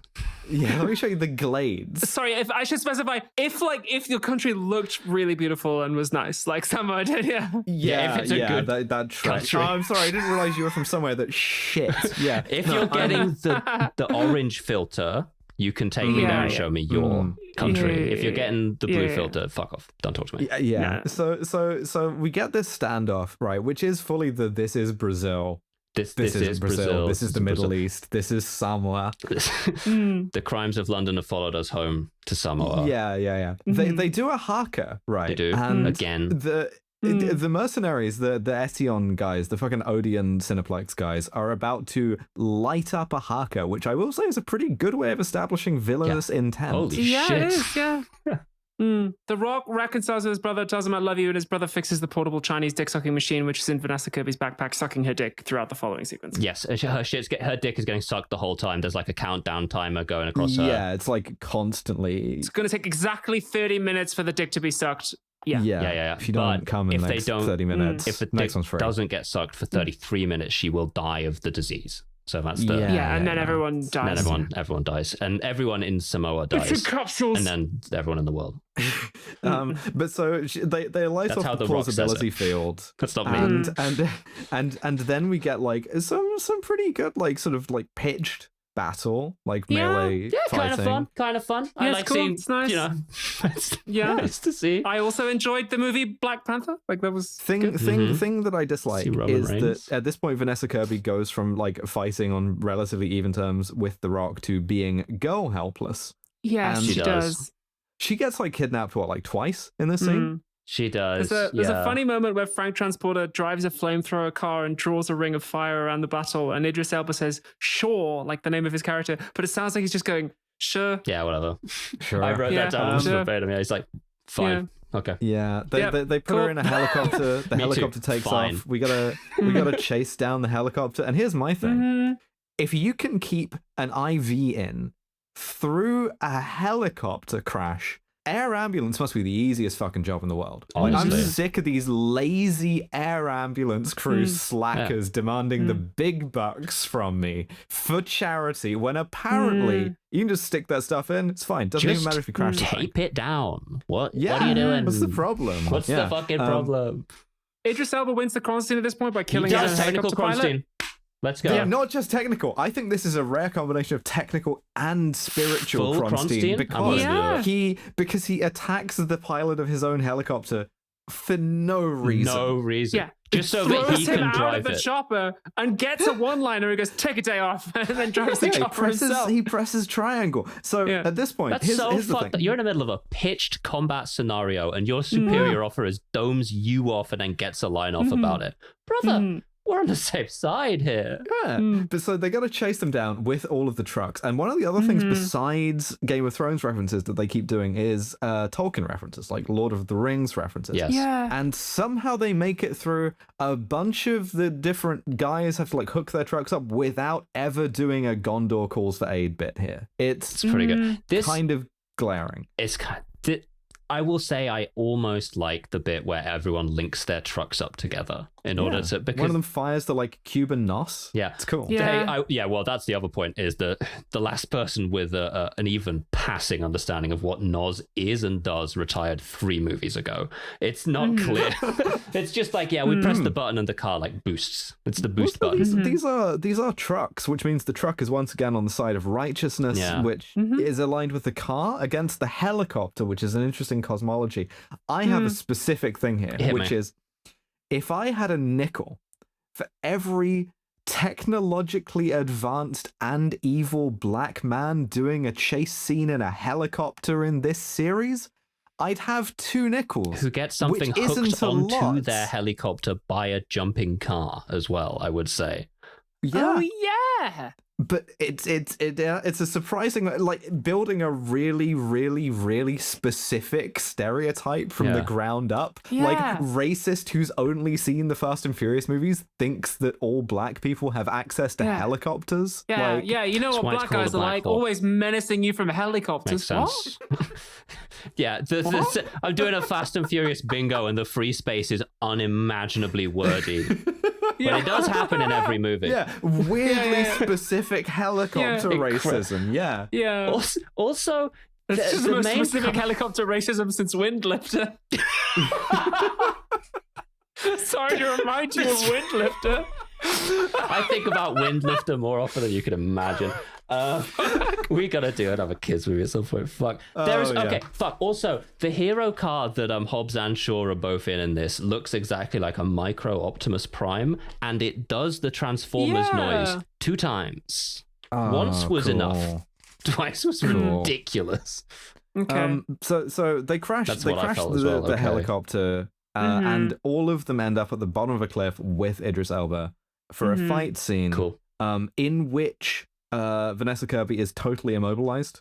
So Vanessa Kirby literally has a timer attached to her, and her entire part of the scene is that timer will stop at some point. Just sit down. Yeah, she's on cooldown. Yeah, she's on cooldown until she can activate Woman Moment. But like, also they kind of both keep forgetting that he has the Iron Man powers and keep trying to attack him until they finally derive the concept of 2 guys fighting 1 guy from first principles. This is philosophy. It's really this is platonic stuff. They both punch him one after the other and get hit, and it just so happens that they both try to hit him at the same time, and he blocks one and gets hit by the other, and they literally go, "Did you see that?" Like, yeah, dude, what?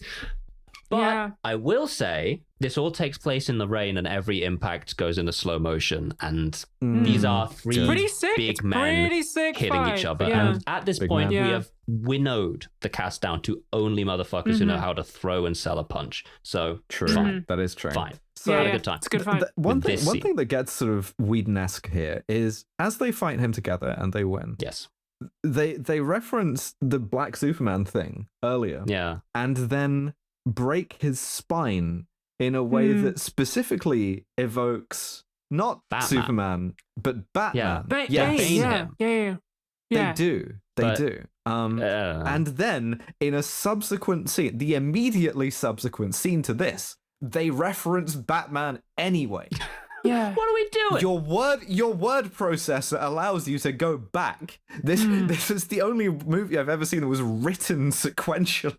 It's crazy. And then immediately afterwards, The Rock goes and stars in Black Superman. He was in Black Adam, Interesting. Yeah, but so like we get a really confusing line, right? Where they're like holding him at gunpoint, they've beaten the shit out of him, and they're like, and Frank Transporter goes, you forced me to kill my own brother, you. And I was like, oh, that's why Owen Shaw hasn't been in the movie, because at some point previously, this guy who we've never seen before made him kill his brother. But then I was like, maybe we got the chronology wrong. But he was alive right at the end of F9.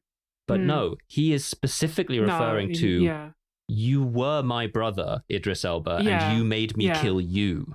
Yeah, because you came to kill me on the orders of Nick Clegg, and I had to fight back and shoot you in the head, and that's when Etienne put all the gadgets in you and made you a gadget man. Yeah. Gadgeted you Inelegant. Yeah, so the Rock also has some interesting lines at this point, because Idris Elba's still like, we will save humanity, technology is the future. And The Rock is like, you may believe in technology, but we believe in people. We have heart, and no machine will ever beat that. Which is nice to hear in a major Hollywood movie in this age of AI, and like everyone in Hollywood is panicking about that, but also rings slightly hollow given how much like computers this movie is. I guess the idea is they decline to kill him, right? Because the best revenge is living well, or at least living Samoanly. Yes. Mm-hmm. Seems like that's living well. Living La Vida Samoa. Yeah, in order to like shame him, and then Ryan Reynolds is like, okay, I'm done with Idris Elba being in this movie. Turns him off, shut him down, and like he sees on his in his heads up display decommissioning in 15 sequence, and he's like, damn, that's crazy. He goes, that's how it is, huh? It's a crazy business, boys. No body, not dead. He's fine. He's alive. He's coming back in the sequel. He's fine. I will say his like computer vision, where he's looking at everyone, and it's just like big bloke, arm, 10,000 newtons force. That's exactly what the hallucination layer looks like when I'm watching these movies, where Frank Transporter's on it. It just says like transgender, born woman. Yes, definitely makes sense. The evil computer voice talks to them from the helicopter and is like, I'm obviously Ryan Reynolds, and I will see you in the next movie. Yeah. You like Deadpool? Yeah. It's crazy that they leave The Rock's daughter with Ryan Reynolds, who's obviously a twist villain, and then they don't twist it. They just don't. They're like, completely I'll untwisted. do that in the next one. Whatever. Like a really terrible holla. It's untwisted in any way. Just like two lines. That's so fucked up. I'm evil Obama. I'm saying get it twisted. If you don't twist your just two breadsticks next to each other. Yeah. Oh, that's good. Yeah, like in your house, untwisting all your fusilli. So softening it, untwisting it, and re-drying it, and putting it back. See, like steaming the packet closed again. It's a Roald Dahl punishment. That's fucking nothing. We then begin our 10 million scenes that take place after the movie has ended. We have to now say Fambily. Fambily is so fucking real, by the way. The Rock takes his daughter to like meet the family, the Samoan family, and she reconciles instantly, because to be fair, she didn't do anything wrong, and he kind of did. She's if you're alienating your kid from the wider family with no explanation, that's fucked up. She's at an age even. She looks like she's about like 12, maybe. That's probably enough time to still introduce her to her like culture that she comes from, you know? Sure. But man, should have done that faster. That's crazy. Helen Mirren gets a visit in prison from Frank Transporter and Vanessa Kirby. Mirren. She's like, I'm so happy to see you two children and not my third. Oh, my two children that I love. She literally goes in the first scene. He got taken like Theon Greyjoy, who was brought up in a different castle in Wales. Yeah, because they had two scenes with Helen Mirren, and one of them she's going like, I can't wait to see you and your sister. No one else. You too, she says. You too. You too. Wow. Like, what the fuck, man? Not even a person. I guess maybe he was adopted from Wales. Microcosm of fucking how Wales is treated. I don't mind it. So forgotten about. They've reconciled. She's going to get broken out of prison. I guess they've cleared everything up with MI6, you know? Yeah, because otherwise that's probably bad. Yeah, I guess the Americans just have the virus now.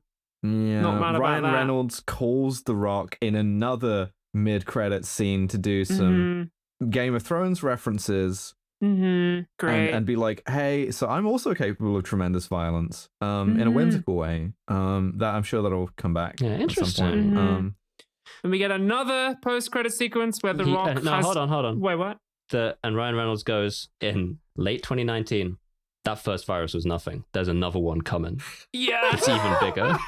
Yeah, he does say that. Yeah, he's just trying to set up a sequel, but he set up a sequel. Oh dear. Ryan Reynolds did sequel. COVID. I believe that. Yeah, we do another sexual assault joke here, because in the second mid-credit scene, that like armed police get called to Jason Statham's Authenticity pub at the behest of The Rock, who has swatted him and has told them that his name is like Jonathan Small Penis or whatever. Yeah, I don't know. and then explicitly goes like, oh yeah, enjoy getting like sort of anally probed. And then we get a post-credit scene. No, then we get a post-credit scene, which is just a continuation of the first mid-credit scene with more Ryan Reynolds there's just more Ryan Reynolds. I didn't even get this far. They don't twist it. They still don't do the twist. It's just more. No. He does some more. He should have just been like, I'm going to be the bad guy in the next movie, by the way. Girls. Like, okay. I have some horrible news. What's your horrible news, my sweet friend? The director of this movie did, and some of these will surprise you, and many of them won't. Atomic Blonde. Fuck. Yeah, makes sense. Same Charlize Theron, actually. Atomic Blonde, almost the worst movie we've ever seen on this podcast. Charlize Theron also cancel. Yeah. He Still her. also did Deadpool 2. That's why Ryan Reynolds is here. That's why he's immediately... And is currently engaged on... Congratulations. Ocean's 14. No way! No, you can't do this to me. I hope you're prepared for the most Whedon-esque live show that we could possibly do. Fuck! With George Clooney and Brad Pitt in there. Fuck. Ring a ding ding. Fine. Well, I look forward to auditioning for that. Yeah. Cast my friend. I'm the 14. Yeah. They decided they needed a tranny. And then we'll watch it and go, it's pretty good. It's actually alright. Yeah, it's actually fine. Have a good time. Speaking of numbers, we don't have to judge this thing subjectively because we have a science-based system. It's called the SCUM system. It stands for SMART, fucking do. Cultural Insensitivity, Unprovoked Violence, and Misogyny. So on a scale of 0 to 7, how smarmy is Hobbs and Shaw? It's got to be at least a 7. Jesus Christ. Okay, I would say 8. I don't... 8, maybe 9. I'd hear 9 comfortably every line is it smarmier than Fast 8 was? I think it's smarmier. Yes. We gave that an 8. Well, 9. Because they think the funniest thing in the entire universe is these two big men insulting each other, but they can't think of a way to do it that isn't just them doing it straight. So they just do it shitloads throughout the whole movie. References, the Game of Thrones, the Lord of the Rings. Your voice makes me feel like dragging my balls across broken glass. And it hurts. Yeah. Awesome. Like 9. Fuck you. 9. Yeah. It's very, very smarmy. Cultural sensitivity. It makes a concerted effort to be culturally sensitive. It does, actually. That's actually the nicest thing I could ever say about this. It's kind of funny to be like, we're going to the worst shithole on Earth, and then 2 scenes later be like, Ukraine, the worst shithole on Earth. I think what they were going for was that it was Chernobyl, but they don't actually say that. So. Yeah, they don't say it. Dr. Valdor Abruchev, Dr. Russian Guyevich is kind Russian of Guyevich. That's pretty bad. Just in terms of like fucking. Do we take points off for trying to be more culturally sensitive? We have done in the past. We should. Yeah, I think. In which case, I think by that we give it a couple, and then we've got to take some back because I actually quite like the Samoa stuff. It's nice that they got to. So did I. Yeah. I didn't mind it. 0? I mean, 1? Acceptable time. I guess it averages out to 0. Yeah, I think so. Here's the thing. I honestly think so. I can't think of anything that was like glaringly culturally insensitive. Calling the black bad guy Brixton gets at a point, but I feel like the Samoa stuff. Bad, man. Yeah. We're gonna average it out to 0? I think it does average out. I think the maths though. Okay, fine. Or average out. As we would say in Britain, the math. I'm registering a dissension, but I understand. Okay, you're writing for the minority. Yes. Unprovoked violence. Minority report. Unprovoked violence. Very little. Again. Yeah, again, we sort of explicitly go like, oh, we're using the like non-lethal rounds here or whatever. Yeah. The bad guys are the ones who kill people. There's a little bit of like death violence and self-defense battles. There's a little bit of torture. A little bit of torture is good and works, weird amounts of torture. And like for fun as well, which kind of makes it worse to be like in my epic movie for teens to be like, yeah, of course you would torture a guy to get information, you know?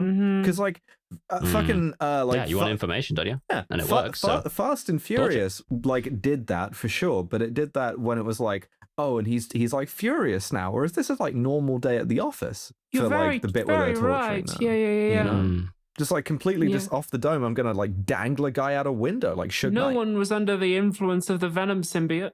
Yeah. No.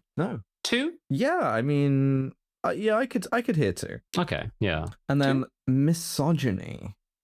Well, we have a meat market the meat shot, market but only shot, one, and it's pretty nice lackluster. tats. We get bad. we get a couple lines like that. And We get Helen fucking Mirren for one shot, for like 2 scenes. Yeah, but she has to be a male character's mum. Yeah, and true. Vanessa Kirby is portrayed as a character. Sorry, Hattie is portrayed as Hattie. competent and able to fight, but not on the same level as the guys. And she has to be The Rock's romantic interest. It's also really selective. She has a big like power off button where she will just get like immobilized for a whole scene or get kidnapped for a whole scene, and that's sometimes they just don't know what to do with her and they kind of put her in the we'll get to you in a minute zone. We do the kind of like hot girl torture squad, but they're not really particularly characters. They could just as easily have like for all the thing that they do to get them to next location, it could have been a hot girl replacement bus service. Like that's just they just walked in out of John Wick. Yeah, and since you're using the sort of scantily clad like suspension bondage women just to get my attention and failing, then that's got to be worth something on its own. So I think I agree. What does that put it? It's sort of like medium bad, like a 4 maybe. I was gonna say 4. Yeah, we have The Rock being like consent is sexy. Ruth Bader Ginsburg, Charlie's Angels, but then it does not quite reflect it. It feels like it's kind of trying to beat the allegations a little bit, but As far as the franchise goes, I'd say it's like pretty good. But it is 4. I like how this does not. I think it's refined. I don't think it's good. No, I think they know what they're doing at this point. There's a real sort of gap here in measurement, right? Because I think this is like a fairly vile object, and I hated this so much. I really hated it. I just you do all of this stuff, right? You do all these terrible movies, and you're like, finally, I get to like produce one. I get to put in like a positive depiction of my like nation and culture and heritage and stuff. And then it has to be in the sort of back third of Hobbs and Shaw. That fucking sucks. That's unfortunate. It's a shame that Hollywood's like, well, when you get to the 8th or 9th movie, you can do a little bit of your authentic spirit in the final third of one of them. Yeah, it's sort of like we employed like a sort of a trans actor for like an entire franchise, and after 15 years, we finally get to give her like 10 minutes of Programmer Socks content. That's like also it's kind of depressing as well. Like, this is how they treat The Rock, the most bankable star in the world, and it's like it's crazy. That's sort of self-indulgent on the sort of production level to commission this and be like, yeah, sure, we'll give you like half a movie of whatever stuff you want to do, you know. It's like, well, we can reveal that the total score is 15, which, other than Fast and Furious 1, which is still winning on 12, is in fact the second best movie in the franchise. Yeah, better, but it's worse than it sounds. Okay, you know, it's much worse than the numbers make it sound. But sometimes something gets a low number just from being kind of bland. It's a science-based system, you know. You're right, repeatable results. You could have us watch this movie 100 times a day for like the next year, and I would tell you the same thing, but I won't do that. I would say, please put me in the pig machine from Hannibal Lecter. Thank you. Yeah, but you said that already, sort of like basically unprompted. So yeah, that's true. Well, I was saying it a lot when The Rock is a bit too old to do action movies. I would love to see The Rock go and do some quiet dramas set and filmed on Samoa. Yeah, absolutely. Wait a second. Was this movie filmed on Samoa? This movie was filmed in Hawaii as Samoa. Oh, you fuckers! You got me. You've got an American Samoa and everything. Just fucking... Are you telling me you can't... Tax breaks, probably. You've got a colony. Just film on it. Hawaii is in the US, and you'd have to deal with international visas and shit. Like infrastructure, for sure. What part of it US? No, American Samoa is like it's like a territory. It's one of those sort of like colonial sort of, holdings. It's crazy that still exists and can happen. It's actually happening as we speak. They are Shout Americans out to our and they don't get to vote for the president. Yeah. Fuck yeah, Christ. I hope we have some of you. Hey, what's up? Yeah, I'm sorry I fucked up the line about DMC so bad, but your country looks beautiful, except as far as it wasn't your country, it was actually someone else's that we were looking at. But Yeah, the other country that was full of like New Zealand actors looked like a great approximation of what I imagined Samoa to be. So great work, everyone. Sort of a broader Polynesian solidarity. Anyway, there is a world where Taika Waititi was in those scenes, and I just want to say thank you for not making that one exist. Thank you for not doing that. Thank you for not doing that. Thank you. I just want to say thank you. So in that case, best movie we've ever seen. Actually, you know what? Give it 20 points off. Yeah. Incredible. Amazing. Perfect. You guys don't like Taika Waititi? Let's not get into that now. Thank you so much for listening to Kill James Bond. Our next bonus episode will be The Wandering Earth, which is Abby's pick. Armageddon brackets Chinese. Yeah. Fuck yes. And Fuck then, yes. and then we will be back with Fast 10? 9. Nine. We're not even at 10. We're almost done. Two more. We've got We're two almost more. done. And then we're going back to the heist. So if you have heist movies that we've missed, set it off. We want to hear Jackie from Brown. you. But thank you so much for listening, and we will see you next time. Bye, everyone. Bye. Bye, everyone.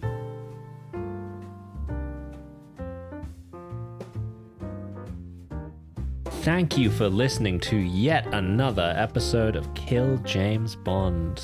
In 2 weeks' time, the next free episode is gonna be Fast and Furious 9. That's right. For those of you who are sick of this shit, it's nearly done. God, it's nearly done. And then we'll do some fucking heists. We'll do entrapment or whatever you people want. Set it off. It's gonna be good. But if that is simply too long for you to wait, and why wouldn't it be? We're very popular and entertaining. Then you can head on over to our Patreon, patreon.com/killjamesbond, all one word, and sign up today for as little as £5 a month. £5 a month. The introductory offer is still valid. 5 years, £5. And you can listen to our next bonus episode, The Wandering Earth, next week, as well as right now listening to any number of bonus episodes from our 5 years of backlog, including Big Trouble in Little China. Come on, you know you want to check that out. All right, I got a lot of names, so let's really fucking crack on with this. Thank you to our Patreon supporters. I really do appreciate all of you. And special thanks, as always, to our £15 and above patrons, and those are Lo Bjornsdottir, Fenris Mayday, Candy Fox, No Name, Gustavo Lira, Elspeth Hunt, Jordan Gammy, Nick Boris, Frankenstein, Hannah Oberhart, Gil the Gilded Dragon, Calvin and Hobbs and Shaw, George Rohack. I will note every single one of us in our own private notes spelt Hobbs with an E, despite the character not having an E in his name. We are all thinking of Calvin and Hobbes every single time. George Rohack, Drone Lover, Yarrick, Live Free or Cry, Melody, Moro Gonzalez, Labor de Lenda Est. Some coordinates again. I don't have the time. I'm sorry, sweetie. Anya Toperator, the owner operator. Hell yeah. Vindication. Ian is Carl Lazarus, Giganta 0234, Library Hitman, Olivia Alexandra, Willie Shinmeyer, Very Tired Therapist, Max Gemainhart, Jack Drummond, Strong Goose, Kill James Bond Highlights, Saiga, Trip, Carl S, Joseph Soche, Stephen Miller, The Project, Panoptigoth, Future Boy, Meat Popsicle, Jacques Laurent Zimmerman, Guinevere, Must Be Zip Tied, Tori loves her girlfriend and her girl boyfriend, Not Reals, Vinifera, Pop Vector, Char Asnables, Twink Death, Crash Out, Asher Rin, Cosmic Parking Lot, Chelsea Rose, Cassie's Less Cool Little Brother, Robinson Projections, pronouns are here and there, Selenaya, Dank Jorts, Princess Reese. Reese thinks that KJB Season 1 could have gone longer. Now, this is a second kind of Reese. This is RHYS, whereas Princess Reese is Princess REESE. Rhododendron, K Maybe Okay, Athena, V is Furiouser and Furiouser, Molly Powerslide, Ashley, full name time, People's Pillow Princess, the PLA thank Devon for their service as a jazzy number station, Danielle, Silly Vixen, Vita Braver, Chris Roth, Arizona Frog Strangler, My Family, Astronaut, Parasocial Butterfly, Claire, Joyous Uwu, Staz, May Victoria Roth turned in her badge and laptop, Liz Rossi, Claire Baker, Helped People Help People, Robert Nero, In Heat and I'm Not Apologizing, Penile Sparing Vaginoplasty, The Pit Crew, Trans Am 2 streams from May 22nd to 24th, benefiting Trans Lifeline at twitch.tv/Thai Tuesday. That's May 22nd to 24th. Science Daddy, Gender Swap Podcast, Ray, Anne Hedonia, Canadian and Creature, Cakedon, Fate of the Rubius, Dr. Mrs. the Gay Rat, Saturday's Claire, Finn Ross, Lady Houndstooth 623, Chimp with a Sword, Krista Swisher, Danielle, Britain, Commander Freddy, Slut Kevin, Mortran, Anya the Nanigans, Rope Trick, Clarification, Clairvoyance, John 2089, Liz and Ash at the University of Florida, Alex, Connor's cool big sister, Wolscott, Lady Ariane, Sengshen, Isopod Gal, Ohana means family, and family means nobody stays dead. Obsidian Polymer, Noblesse Oberhigh, Lost Pike, Glorin Baston, Elite Aaron, Cariad, The Duck Whisperer, Turfs Eat Shit and Die Alone, Mega B, Philippa is still catching up with KJB, The Faint Sense of Ennui at 2 a.m, Mistress Angela, Alice, Abigail, Al Irwing, Harriet McAvoy, Marigold is taller than Oni, Josh Simmons, Zoe Shepherd, Talkative Tiger, Emily Queen of Sloths, Cassandra, Robert Greensmith, Charlotte with a D, Sonia with a Y, Meryl is not a vampire, but she is very pretty. Valeria Beneficia, Lurking Lesbian Bog Witch, Armored Contempt, Tech Priestess, Anthem, Tiny Lily, Gilver Gilded Dragon, and then finally, the Canadian Socialist Rifle Association is a fun and engaging place for Canadians who remember Devon's promise. Kill James Bond is November, Abigail and Devon. Our producer is the wonderful Mr. Nate Bethay. Our editor is the impeccable Sam Marderosian. Our podcast art is by John DeLuca. Our website is by Tom Allen. And we will see you next time. Bye.